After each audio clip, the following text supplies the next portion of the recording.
Hello बच्चों, learning point में आपका स्वागत है। और आज हमारा टॉपिक है भाषा, बोली, लिपि और व्याकरण। सबसे पहले हम जानेंगे कि भाषा क्या होती है। भाषा विचारों की अभिव्यक्ति का ऐसा साधन है जिसके द्वारा मनुष्य बोलकर, लिखकर, सुनकर, पढ़कर अपने भावों तथा विचारों का आदान प्रदान करता है।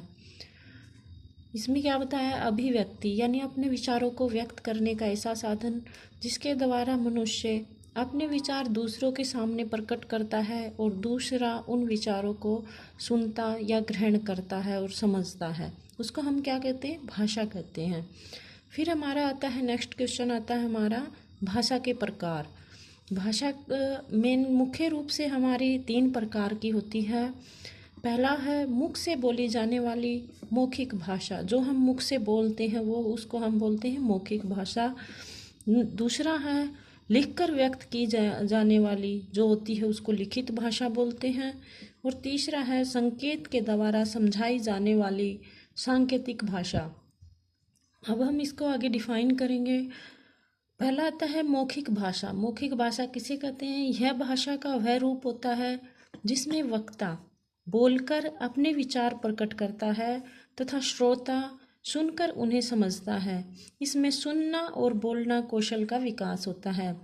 इसमें मौखिक में क्या होता है, एक वक्ता होता है जो बोलता है, अपनी बातों को बोलकर दूसरों को बताता है, और एक श्रोता यानी सुनने वाला होता है, सुनकर उस बात को ग्रहण करता है और समझता है। इसमें हमारे अंदर 2 कौशल विकसित होते हैं, एक तो सुनना और बोलना, 2 कौशल विकसित होते हैं मौखिक भाषा से। दूसरा हमारा आता है लिखित भाषा। लिखित यह भाषा का वह रूप है जिसमें लिखने वाला लिखकर अपने विचार प्रकट करता है तथा पढ़ने वाला पढ़कर विचार को समझता है। इसमें लिखने और पढ़ने का कौशल विकसित होता है।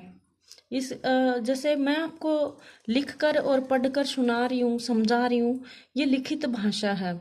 वैसे आप पढ़कर भी समझ सकते हो। मैंने जो लिखा हुआ है ये लिखित भाषा में लिखकर अपने विचार आपको प्रकट कर रही हूँ।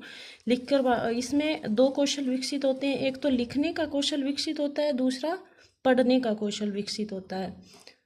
तीसरा हमारे आती है सांकेतिक भाषा। इसमें समझाने वाला इशारे या संकेत से किसी विचार को समझाता है तथा सामने वाला संकेत को समझता है।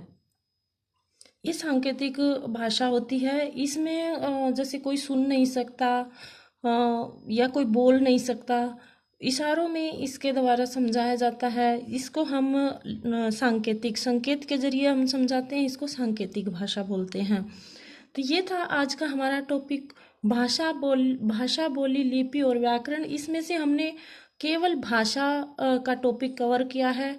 बोली का हम अगले चैप्टर में करेंगे, अगली क्लास में करेंगे। तब तक के लिए थैंक यू।